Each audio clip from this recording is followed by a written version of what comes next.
নবী সাল্লাল্লাহু আলাইহি সাল্লাম সাহাবাকে পাখিটি রেখে আসার কথা বলতেই সাহাবা দ্রুত হেঁটে স্বস্থানে পাখির বাচ্চাগুলো রেখে আসেন।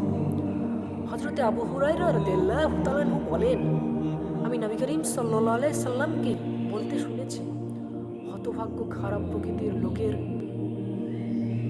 দিল থেকে দয়া করুণা কেড়ে নেওয়া হয়। পাখির প্রতি নবী করিম সাল্লাল্লাহু আলাইহি সাল্লাম এর দরদ মাখা ভালোবাসা আমাদের কি শিক্ষা দেয়।